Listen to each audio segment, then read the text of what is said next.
Welcome to Sacred Cow Shipyards, where no ship is safe from being taken down to its nuts and bolts. Alright, boys and girls and sophonts of all ages, in this episode we are going to open a very large can of worms. And that's okay because... Don't put that there, you idiot! Put it over there!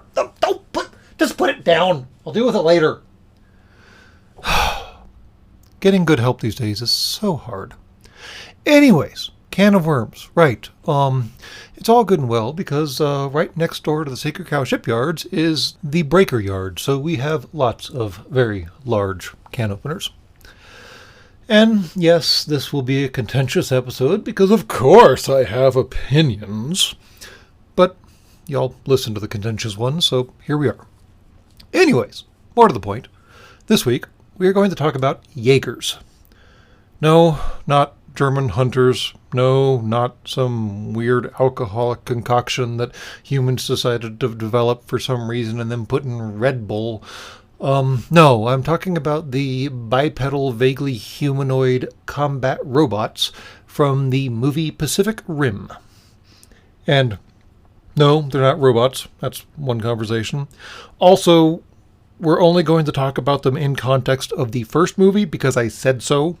Because the second movie was kind of disappointing, and there apparently was a TV series after that they just never should have done. So we're just going to go with the classic Guillermo del Toro beautiful masterpiece and just stop there.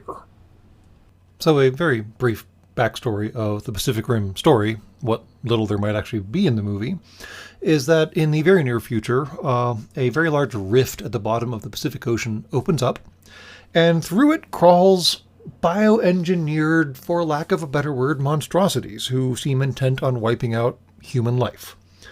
They range from your basic Mark I Mod Zero Godzilla to some really interesting designs, honestly. And because Guillermo del Toro wanted to have a movie of big robots fighting big monsters, humanity's response was to build big robots that would fight the big monsters. They come in a variety of colors, mostly. Capabilities, a little. They're still all basically bipedal, bilaterally symmetrical, vaguely humanoid designs, and they fight more or less like humans do against animals that are definitely not humanoid. In fact, there's like a pterodon type, and there's a tentacly one, and there's all kinds of different designs because the precursors making these things apparently had more imagination than the humies they were fighting. Which is what we're basically building up to right now. Bipedal, humanoid combat robots make no sense aside from human-sized. Now, in human-sized situations, they make perfect sense because then you can use human equipment on them. You can put body armor on them. All the firearms and weapons and devices all are scaled appropriately for your little humie squishy hands. So the robot, as long as its hands are more or less analogous to your 5 digits, 10 digits, whatever, it can operate most of the equipment that is made for you humies. Taking that design and scaling it up to 280 feet tall makes no sense at all. I mean, let's be perfectly honest here. You're going up against a Jaguar analog, for lack of a better analogy. It's low, it's fast, it's solid muscle, its center of gravity is much lower than yours. They go for the legs a lot to knock down their prey. And congratulations, you're going up against a Jaguar analog that's also 200-ish feet tall, and you give it something that is tall and spindly and has a high center of gravity. There's just no reason for it. And then, the combat methods for these overgrown humanoid things is basically boxing. I mean, they're literally going up against bioengineered weapons that are covered in teeth and claws and these massive horn things that can cut these robots in half and all kinds of other very dangerous, very animalistic weapons, for lack of a better word, and you're going to go out there and get in a slugfest with it.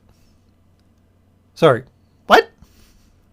Now, I mean, yeah, some of these Jaegers did have ranged weapons, and some of them did have swords, because, I mean, what else are you going to give a really big robot? And some of them had, like, rocket-propelled fists. I wish I was making that up.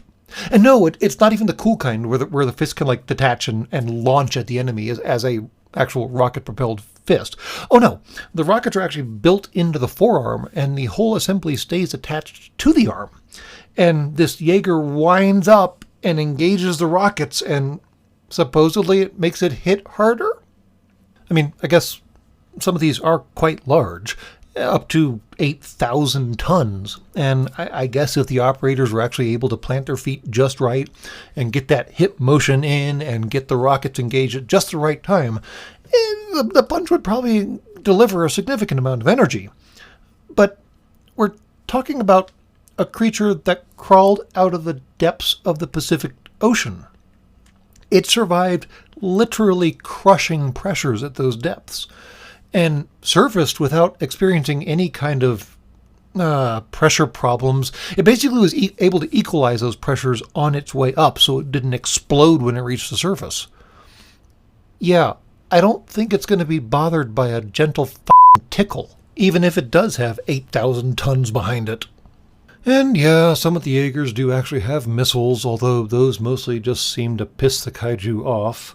And some of the Jaegers even have these cool plasma projection cannon things built into their arms, but they're not used nearly as often as you might think, and they take an obscene amount of time to charge, which, given that you're literally trying to beat a kaiju to death with your robot fists, and the plasma cannon requires reconfiguring said fist to fire, seems like a somewhat significant design flaw.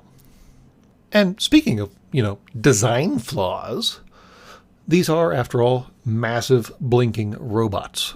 They do, in fact, have onboard artificial intelligences that can't drive them. They can't even move them. They can't even twitch them. Without the Jaeger pilots on board, the AIs are glorified, blessed digital paperweights. In fact, the TV series I mentioned that is truly just horrible had one of those AIs online and alone for 5 years. And she was pretty much the best thing in the entire TV series because she was just straight nuts. Anyways, big robot, really powerful computer helping make robot do robot things, can't actually make robot do robot things by itself.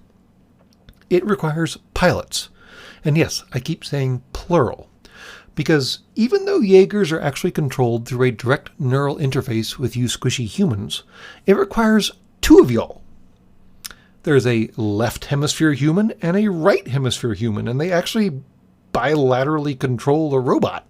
Only they have to be in sync, and they accomplish this through some magical technology called the drift, which basically amounts to these 2 humans sitting down and agreeing that they're going to share their entire life memories with each other to get their neural pattern pathway blah blah blah buzzword crap in sync and compatible so that when they're actually driving the robot, all of their motions and actions are in sync. I have no idea why this is a design point or a story point or anything. The in-universe explanation is that the Jaegers were so complicated that a single human trying to drive them resulted in cooked brain matter. I mean, maybe that's true. I don't know. It's all fictional, right? Maybe. I mean, don't look at my docs. But still, letting 2 people take the brunt of driving this thing kind of complicates things when, say, one of the pilots gets killed, which apparently happens with a distressing frequency. Now, occasionally, single pilots have been able to get away with piloting a Jaeger successfully. I think the ratio I heard was 3 out of 76. And again, these stupid freaking Jaegers have onboard AIs that are obscenely intelligent, and they just can't do anything useful. And that's pretty much my primary complaint with the entire Jaeger concept. Walker mechanized units do have purposes. Mostly it's psychological. When you're in a trench on a battlefield and this massive walking death machine comes over the horizon, you get kind of squishy in your pants. It's understandable. It's a biological organic reaction that y'all squishies can't control. But in this case, there is no psychological impact. I mean, yes, the people who are hiding in the actual bunkers and can't actually see the fight going on might take some pride in seeing this humanoid robot beat the crap out of the kaiju, but the kaiju doesn't give a crap. It literally doesn't care. So we're dressing up these massive humanoid robots with all this massive, massive quantities of technology bolted onto them for a show that basically doesn't matter. Honestly, you know where the bad guys are coming from. They're coming out of this single breach in the middle of the Pacific Ocean. You know what they're targeting, major metropolitan centers, because that's actually part of the goal of the precursors. So you build some fixed defenses. This is the joy of being the defender. You know where the bad guy is. You know where he's going. You enforce the ever-loving crap out of those locations. And yes, I am fully aware that the movies lampshaded this idea by one of the kaijus blazing through one of the coastal walls in Australia. The wall wasn't finished, and all of the money and time and expertise and equipment and technology and development that went into all of Australia's Jaegers, think of how much better that wall could have been with all of that on it. Think about those plasma casters mounted every 1,000 meters or whatever the heck. Instead, we got really cool walking robots, which, again, was the whole point of the movie. Guillermo del Toro wanted him some hot robot on monster action, and by God, he got it. And that's all from Sacred Cow Shipyards. Please be advised that any ship left on the dock for more than 24 hours will be compressed to a cube. Have a good day.